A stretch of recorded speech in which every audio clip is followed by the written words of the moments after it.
Good morning students. हम आज start करेंगे 9th क्लास साइंस में चैप्टर नंबर 5। ये जो चैप्टर नंबर 5 है ये बायोलॉजी का पहला चैप्टर है। हमने फर्स्ट चैप्टर कंप्लीट कर लिया है जो केमिस्ट्री का फर्स्ट चैप्टर था। अब हम कर रहे हैं चैप्टर नंबर 5, ये बायोलॉजी का फर्स्ट चैप्टर है। ठीक है, आपको तो पता ही है हमारी जो साइंस होती है वो 3 सेगमेंट में डिवाइड होती है, फिजिक्स, केमिस्ट्री एंड बायोलॉजी। तो फिजिक्स, केमिस्ट्री और बायोलॉजी में से हमने पहले केमिस्ट्री का फर्स्ट चैप्टर कर लिया, अब हम बायोलॉजी का फर्स्ट चैप्टर कर रहे हैं। जब ये चैप्टर फिनिश हो जाएगा इसके बाद में हम फिजिक्स का फर्स्ट चैप्टर स्टार्ट करेंगे। ठीक है, तो हमारे चैप्टर का नाम है the fundamental unit of life, जीवन की आधारभूत इकाई। तो बेसिकली आप नाम से ही समझ गए होंगे हमको इस चैप्टर में किस चीज की स्टडी करनी है। हमको अपने इस चैप्टर में जो स्टडी करनी है वो है सेल या कोशिका। हमको सेल या कोशिका की स्टडी करनी है। इससे पहले कि हम सेल या कोशिका की स्टडी करें, हम जरा कुछ समझने की कोशिश करें। आप सभी को पता है कि जो लिविंग ऑर्गेनिजम्स या लिविंग बीइंग्स जो होते हैं वो 2 टाइप के होते हैं। एक होते हैं यूनिसेल्युलर और दूसरे मल्टीसेल्युलर। ठीक है, अब यूनिसेल्युलर क्या होते हैं? यूनिसेल्युलर जो होते हैं उनकी जो बॉडी होती है, पूरी की पूरी जो बॉडी होती है, कंप्लीट बॉडी जो होती है made up of only 1 cell.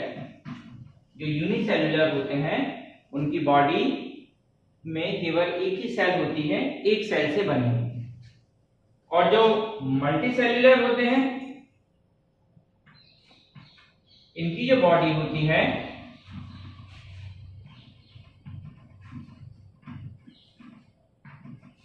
Made up of many cells. ठीक है, ये तो हम 8th क्लास तक पढ़ लेते हैं कि जितने भी लिविंग बीइंग्स हैं या जितने भी जीव हैं सभी जीव क्या होते हैं? 2 प्रकार के होते हैं। एक होते हैं एक कोशीय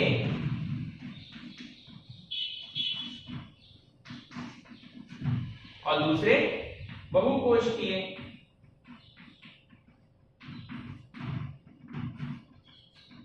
और जो एक कोशिकीय होते हैं उनका जो शरीर होता है वो एक कोशिका से बना होता है।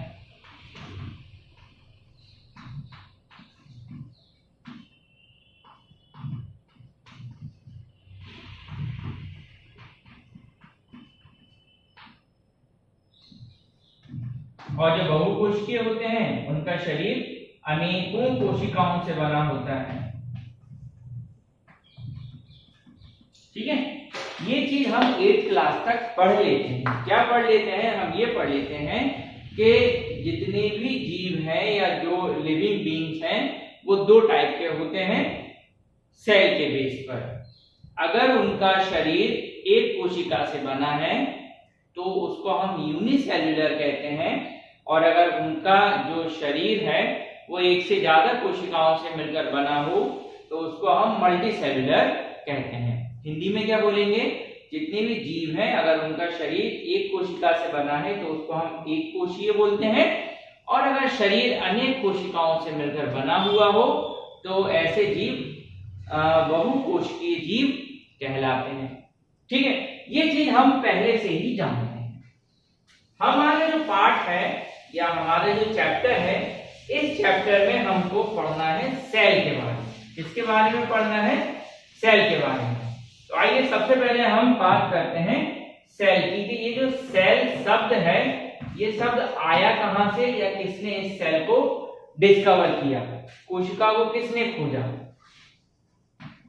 ठीक है, तो चलिए देखिए, एक साइंटिस्ट थे, उनका नाम था रॉबर्ट हुक। ठीक है, क्या नाम था उनका? आर हुक या रॉबर्ट हुक। बेसिकली ये एक ऑप्टिशियन थे, मीन्स जैसे चश्मा वगैरह बनाते हैं ना जो लोग, उनको ऑप्टिशियन बोलते। इन्होंने क्या किया, इन्होंने दो लेंसों को मिलाकर एक सिंपल माइक्रोस्कोप बनाया। और ये जो माइक्रोस्कोप इन्होंने बनाया था ये कोई बहुत ज्यादा वेल डिफाइंड माइक्रोस्कोप नहीं था, ना ही कुछ ऐसी चीज थी कि ये माइक्रोस्कोप ही बना रहे हैं। ये तो एक अचानक से होने वाली डिस्कवरी थी। एक दिन इन्होंने ऐसे ही दो लेंसों को मिलाकर और एक कोई माइक्रोस्कोप बनाया सिंपल सा, और उससे उन्होंने स्टडी की। किस चीज की स्टडी की? इन्होंने स्टडी की कॉर्क। ठीक है, अब ये कॉर्क क्या चीज होती है, पहले हम कॉर्क समझते हैं, बाद में हम आगे की बात करेंगे। तो देखिए क्या है, पुराने जमाने में क्या होता था कि जो कांच की बॉटल्स होती थी उनमें इस टाइप के कैप नहीं होते थे, जैसे आजकल हम कैप देखते हैं कि उनमें थ्रेड बना होता है, चूड़ियां होती है और हम उसको कस देते हैं ऊपर से। पहले क्या होता था, ये जो ग्लास बॉटल्स होती थी इसमें एक वुडन पीस इंसर्ट होता था इसके माउथ में। इसका जो मुंह होता था उसमें एक लकड़ी का टुकड़ा फंसा दिया जाता था, इससे ये बंद हो जाती थी बॉटल, कुछ इस टाइप का रहता था। ठीक है, आजकल ये कॉर्क देखने के लिए कम मिलता है, लेकिन जो शैंपेन की जो बॉटल्स होती हैं उनको अभी भी कॉर्क के थ्रू ही टाइप किया जाता है। ठीक है, तो ये कॉर्क, मान लीजिए ये क्या है, ये है कॉर्क।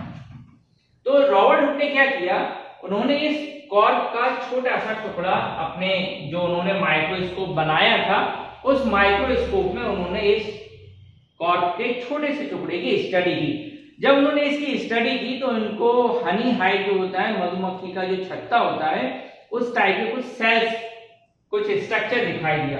क्या दिखाई दिया? कुछ ऐसा उनको स्ट्रक्चर दिखाई दिया, हेक्सागोनल स्ट्रक्चर उन्होंने देखा। ठीक है, जैसे मधुमक्खी का छत्ता होता है ना, कुछ उस टाइप का।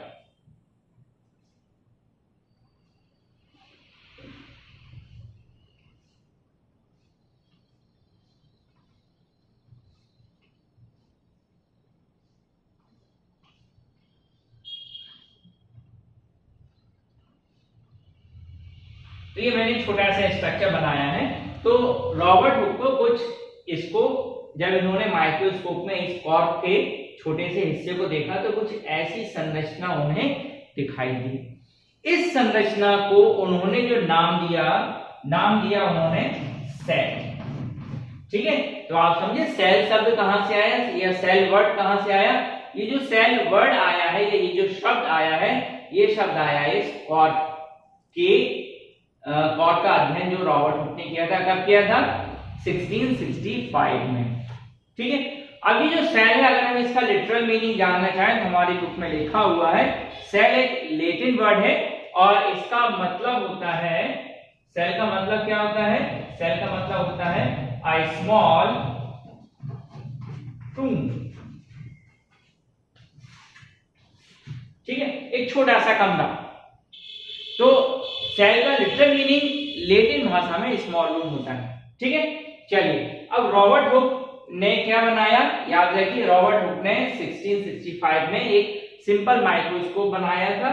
ठीक है, इससे पहले किसी ने भी माइक्रोस्कोप नहीं बनाया था और उन्होंने अपने माइक्रोस्कोप से किसकी स्टडी की? कॉर्क की। ठीक है, कॉर्क। अब ये कॉर्क क्या होता है?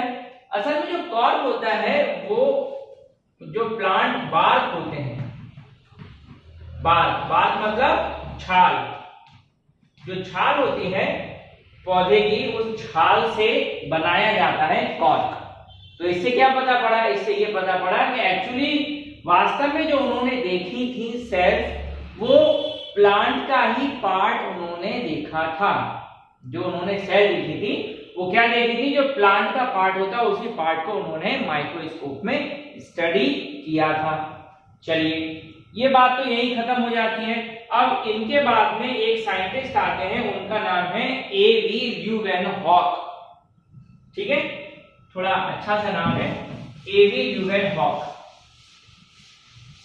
ये कुछ वैज्ञानिकों के नाम आपको याद करने पड़ेंगे और हो सके तो आप साल भी याद कर लीजिएगा, ये एग्जाम में पूछा जाता है। क्या नाम था उनका?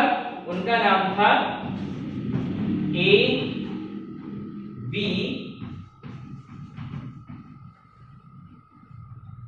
ल्यूवेन हॉक, ठीक है, हम इनको सिंपल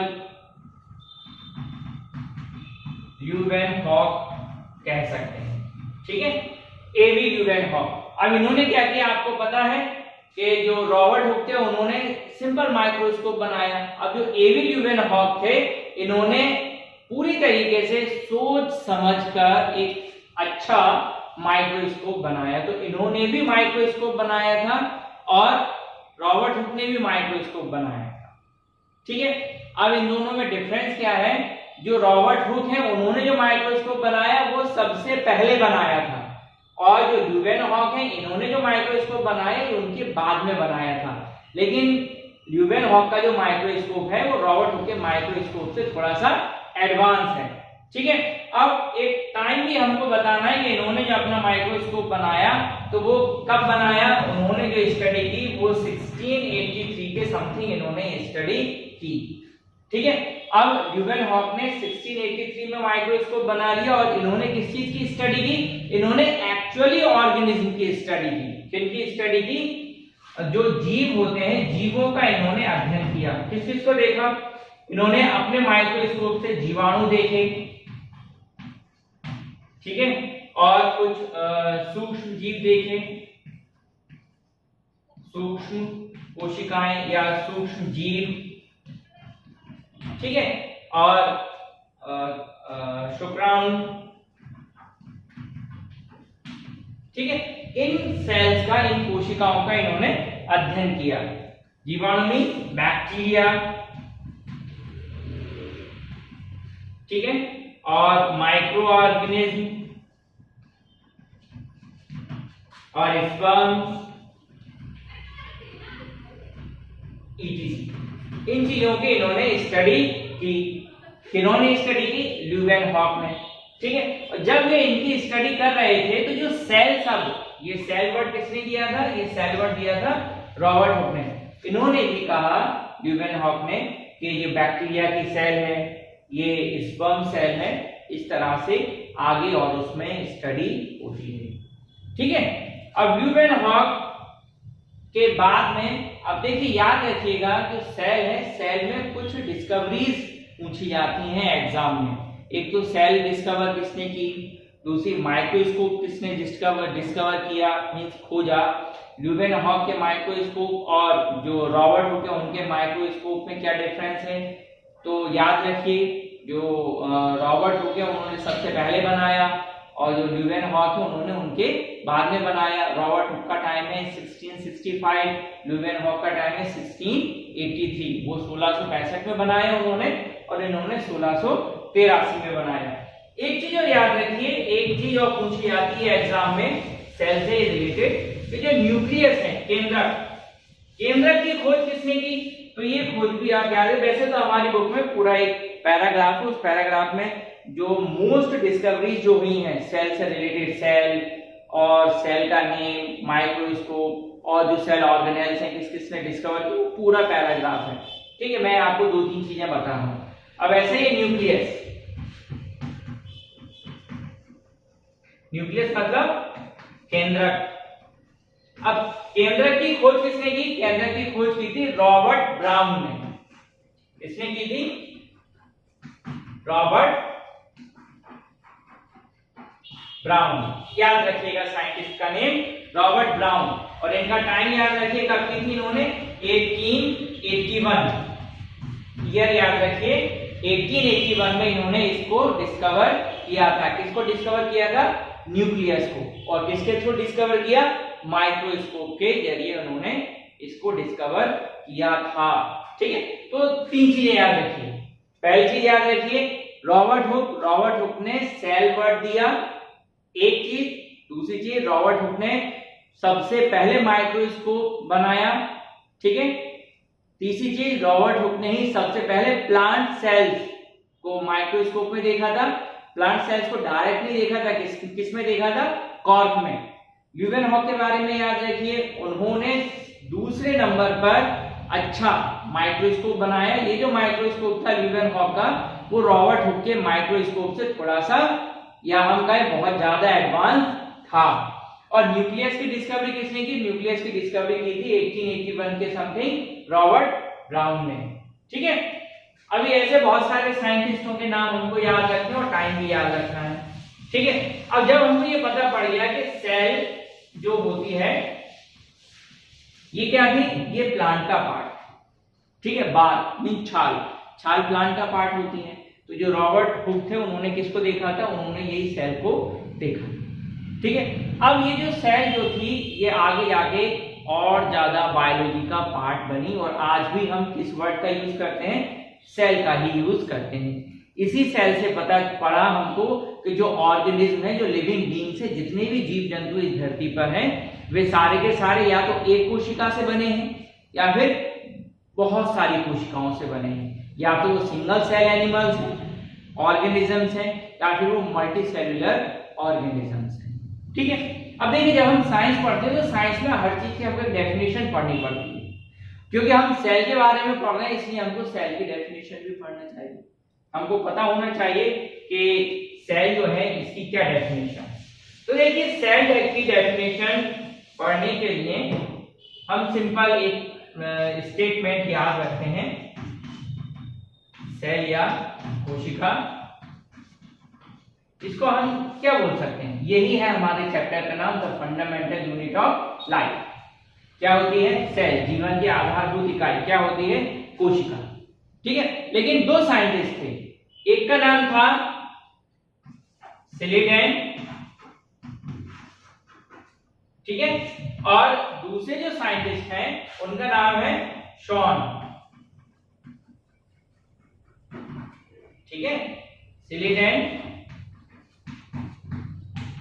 और शॉन या शॉन, ये दो वैज्ञानिक हैं। कौन कौन से वैज्ञानिक हैं? पहले वैज्ञानिक का नाम क्या है? सिलिडेन, और दूसरे वैज्ञानिक का नाम क्या है? शॉन। अब सिलिडेन और शॉन ने क्या किया? सिलिडेन और शॉन ने एक थ्योरी दी। इस थ्योरी को क्या बोलते हैं? Cell theory. सिलिडेन और शॉन ने सॉरी एक थ्योरी दी और इस थ्योरी को किस नाम से जाना जाता है? Cell theory. अब देखिए जो सिलिडेन है इन्होंने जो सेल थ्योरी दी वो दी थी 1838। एक साल बाद शॉन ने भी कुछ डिस्कवरीज की और 1839, बस एक साल का डिफरेंस है दोनों में। आप याद रखेंगे तो बहुत आसानी से याद हो जाएगा। सिलिडेन 1838 और शॉन 1839। सिलिडेन 1838 और शॉन 1839। ठीक है, इन दोनों वैज्ञानिकों ने एक साथ एक सिद्धांत दिया। इस सिद्धांत को किस नाम से जानते हैं? इस सिद्धांत को जानते हैं हम सेल थ्योरी के नाम से। क्या है? कोशिका सिद्धांत।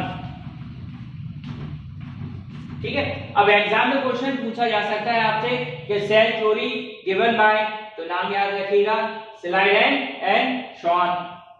कोशिका सिद्धांत किसने दिया?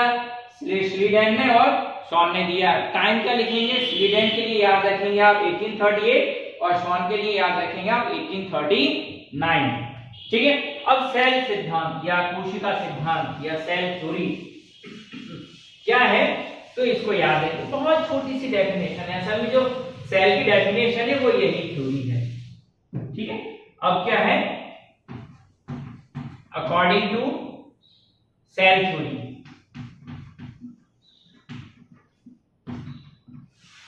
ठीक है, कोशिका सिद्धांत के अनुसार कोशिका क्या है? Cell is the basic structural and functional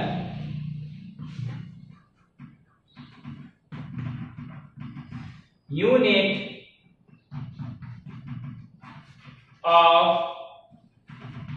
all living beings। ये इतनी सी सेल थ्योरी है। क्या है कोशिका सिद्धांत? कोशिका सिद्धांत है कोशिका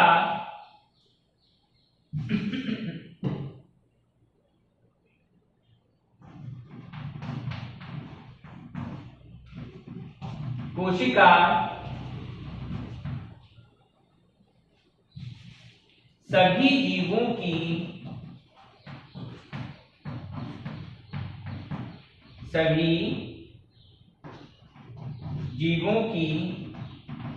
संरचनात्मक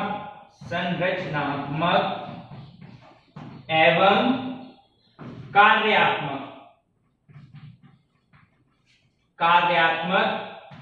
इकाई होती है। ठीक है, किस नाम से जानते हैं हम इस परिभाषा को? इस परिभाषा को जानते हैं हम कोशिका सिद्धांत। याद रखिएगा। तो एग्जाम में क्वेश्चन है कोशिका सिद्धांत क्या है, तो सिर्फ इतना सा लिखना है, कोशिका सभी जीवों की संरचनात्मक एवं कार्यात्मक इकाई होती है। इंग्लिश में क्या लिखेंगे हम? Cell is the basic structural and functional unit of all living beings. ठीक है, ये कोशिका सिद्धांत है। किसने दिया था? proposed by two scientists named Schleiden and Schwann. Time 1838 and 1839, 1838 और 1839। अब देखिए, ये जो सेल कोशिका सिद्धांत है, इस कोशिका सिद्धांत में छोटी सी कमी रह गई थी। क्या कमी रह गई थी? कि किसी ने पूछा होगा श्लेडेन और श्वान से कि कोशिका जो है वो सभी जीवों की संरचनात्मक और कार्यात्मक इकाई है, लेकिन आप ये बताइए कि जो कोशिकाएं हैं वो बनती कैसे हैं?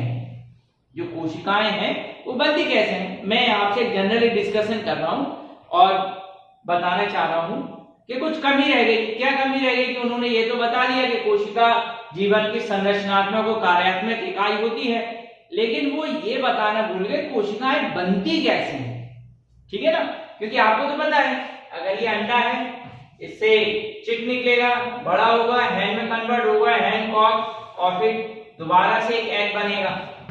ठीक है, तो ये आज हम जानते हैं, पहले भी साइंटिस्ट जानते थे, लेकिन उन्हें पूछा तो इसका आंसर वो नहीं दे पाए। फिर एक और साइंटिस्ट आते हैं, याद रखिएगा, उनका नाम क्या है? रुडोल्फ वर्चो।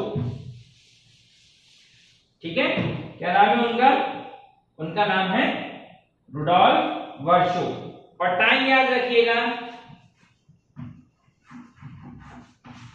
रुडोल्फ वर्चो। टाइम क्या है? जाहिर सी बात है इनका टाइम क्या होगा? श्लेडेन और श्वान के बाद में, पहले नहीं होगा, बाद में, क्योंकि उन्होंने 38-39 तक कर लिया। इनका जो टाइम है वो अप्रोक्सीमेटली 1855 के समथिंग। ठीक है, 1855 के समथिंग रुडोल्फ वर्चो ने एक कॉन्सेप्ट दिया। अब इनका कॉन्सेप्ट क्या था? इन्होंने ये बताया कि कोशिकाएं बनती कैसे हैं, जो सेल्स है वो सेल्स बनी कैसे, या किस तरह सेल्स बनी। ठीक है, तो इन्होंने एक वर्ड दिया था, इन्होंने दिया था ओमनिस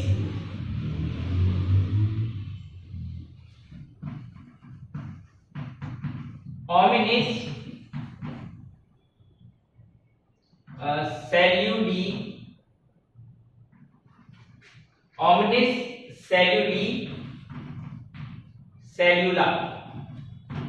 ये इनका एक छोटा सा वर्ड था, सेंटेंस था, ओमनिस सेल्यूली सेल्यूला।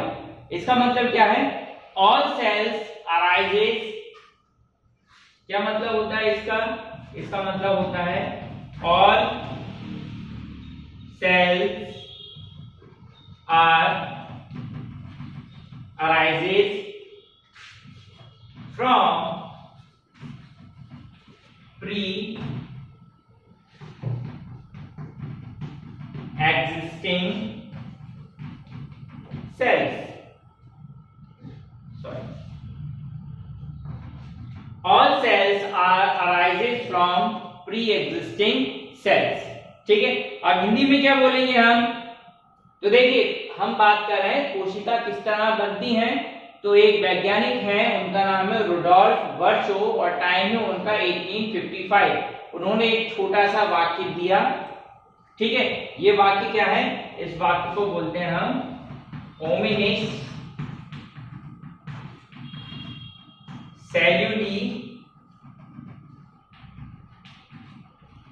सेलुलर। ठीक है, इसका मतलब क्या होता है हिंदी में? इसका हिंदी में मतलब होता है सभी कोशिकाएं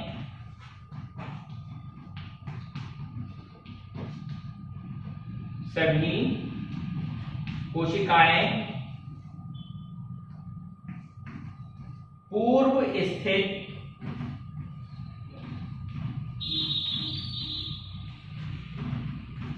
कोशिकाओं से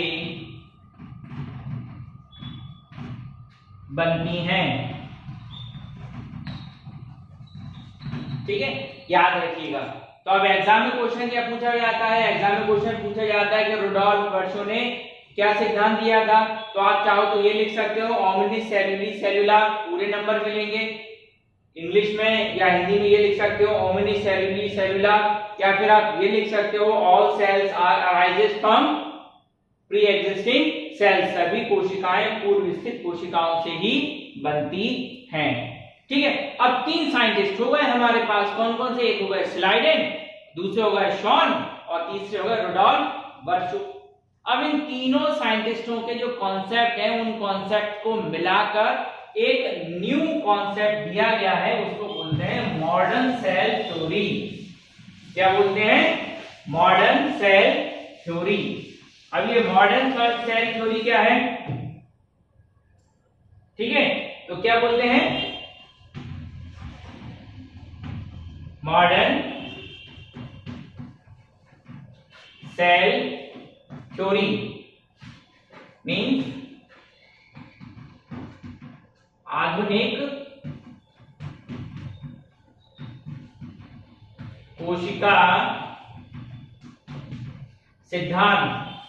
ये बहुत इंपॉर्टेंट क्वेश्चन है, एग्जाम में पूछा जाता है कि write down the important features of modern cell theory या आधुनिक कोशिका सिद्धांत के प्रमुख अभिप्राय लिखिए। तो केवल 4 हैं, ज्यादा नहीं है, शॉर्ट में लिखूंगा मैं, आप लोग जैसा मैं बताता जा रहा हूं उसको नोट करते चलिए।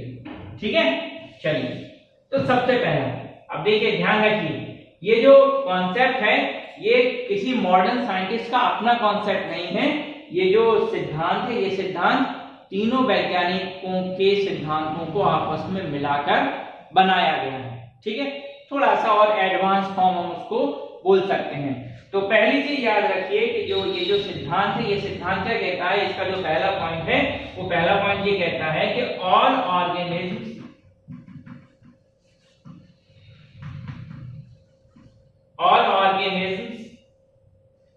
are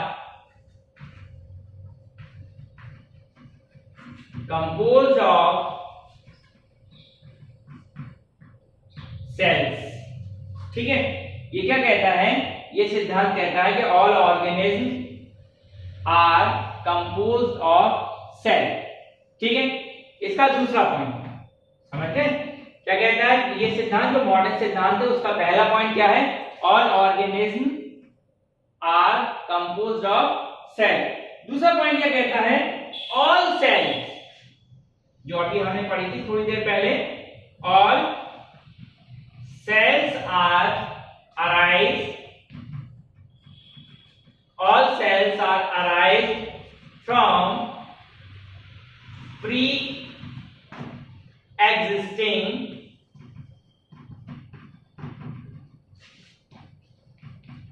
sales. दूसरा पॉइंट क्या कहता है?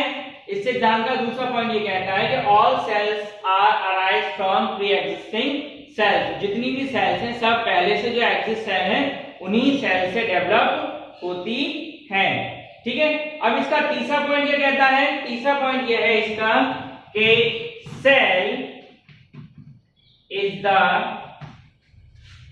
फंडामेंटल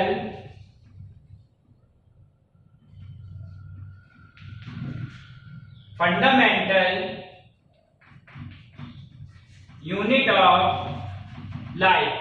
कोशिका क्या होती है?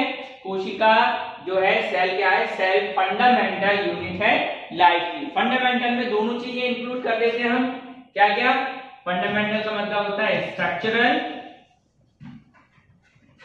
And functional. ठीक है, याद रखिएगा, फंडामेंटल मतलब स्ट्रक्चरल एंड फंक्शनल। और इसका चौथा पॉइंट क्या होता है, यहां लिख देता हूं चौथा पॉइंट। चौथा पॉइंट क्या है, चौथा पॉइंट ये कहता है कि all cells are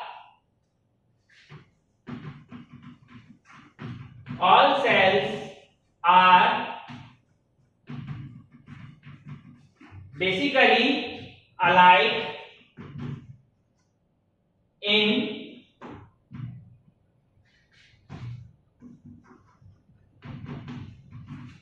chemical composition and metabolic process। ठीक है, तो ये 4 पॉइंट बनते हैं हमारे किसके, मॉडर्न सेल थ्योरी के। आप ये चारों पॉइंट नोट कर लीजिए और अपनी नोटबुक में लिख लीजिए। ठीक है, मॉडर्न सेल थ्योरी की ये 4 बहुत इंपॉर्टेंट पॉइंट है। पहला पॉइंट क्या है, all organisms are composed of cell. दूसरा है all cells are arised from pre existing cells. तीसरा पॉइंट है cell is the fundamental unit of life. Fundamental means structural and functional unit of life. और चौथा point क्या है, all cells are basically alike in chemical composition and metabolic processes. ठीक है, अब इसको हम हिंदी में समझने की कोशिश करते हैं। तो पहला पॉइंट क्या है, पहला पॉइंट ये है कि जो यहां लिख देता हूं, चलिए पहला पॉइंट क्या है कि सभी जीव कोशिकाओं से मिलकर बने होते हैं। आधुनिक सिद्धांत क्या कहता है, सभी जीव किससे बने हैं, कोशिकाओं से। कोशिकाओं से बने या बनते हैं, बने होते हैं। कौन बने होते हैं, जीव। सभी जीव कोशिकाओं से बने होते हैं, पहला पॉइंट आधुनिक सिद्धांत का। दूसरा पॉइंट क्या है, दूसरा पॉइंट है all cells are arrived from pre existing cells. सभी कोशिकाएं या कोशिकाएं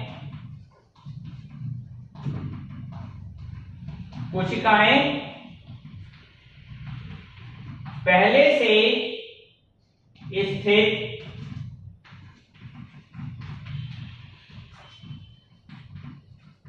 कोशिकाओं से बनती हैं। ठीक है, तीसरा पॉइंट क्या कहता है, cell is the fundamental unit of life. कोशिका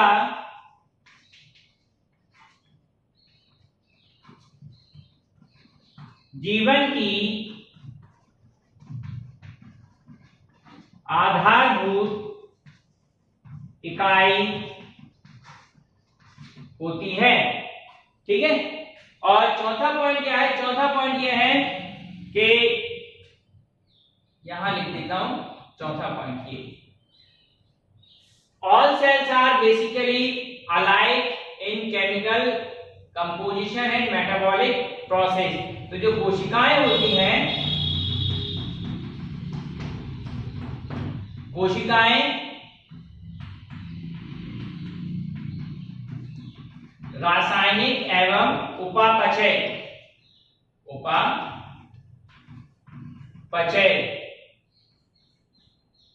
आधार पर भिन्न होती हैं।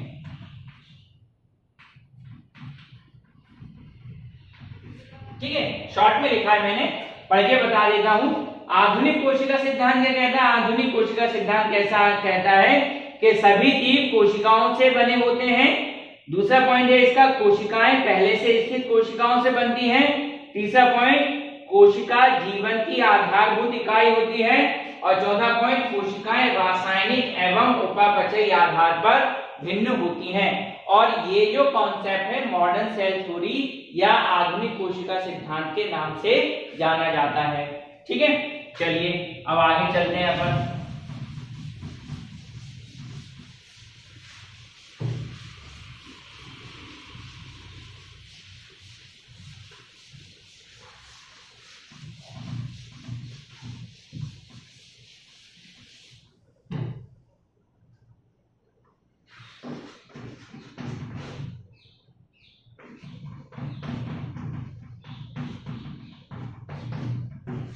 चलिए अब कोशिका के आकार तथा आमाप मीन शेप एंड साइज इसकी बात कर रहे हैं। तो देखिए जो कोशिकाएं हैं वो किसी भी आकार की हो सकती है। जैसे कुछ मैं आपको कोशिकाएं के चित्र बना के बताता हूं। जैसे ये अंडे की कोशिका है, आप लोगों ने अंडा देखा होगा, ठीक है। तो ये अंड कोशिका है, बाजार में आप देख सकते हैं अंडे सफेद रंग के होते हैं, एग। अंडे की कोशिका ऐसी दिखती है। इसी तरह ठीक है, इसी तरह कुछ कोशिकाएं होती हैं स्मूथ मसल्स,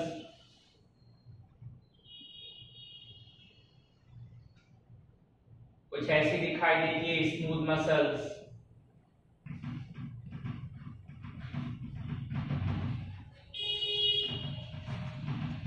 ठीक है, इसी तरह जो तंत्रिका कोशिका है, नर्व सेल,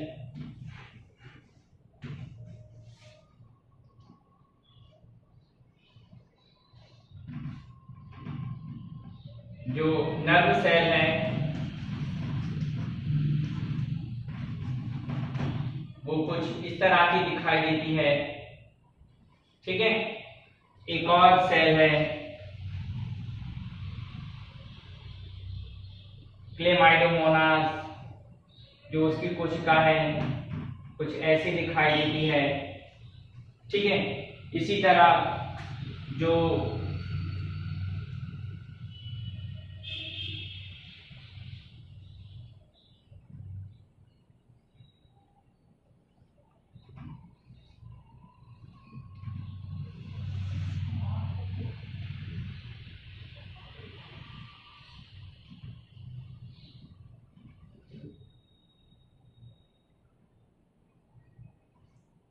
स्पर्म सेल्स होती हैं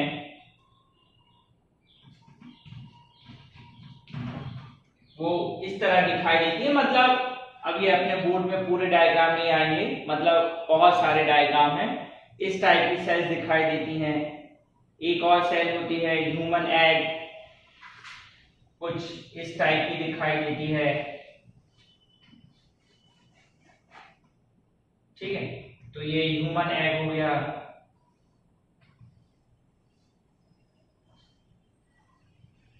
ठीक है, एक और सेल आपकी बुक में बनी हुई है कुछ इस टाइप की।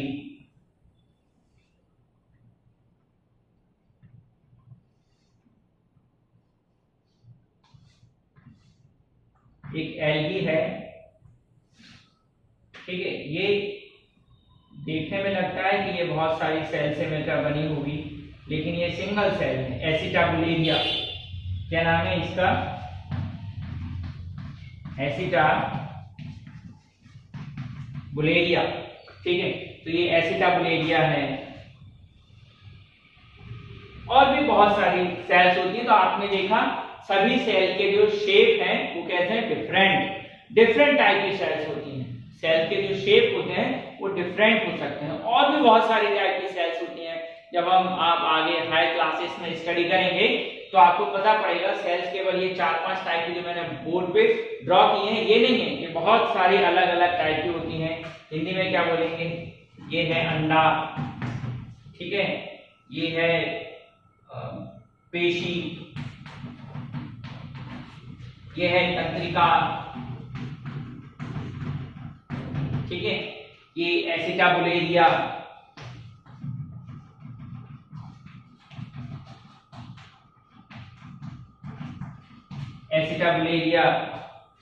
ये शुक्राणु, ठीक है, ये मानव अंडाणु,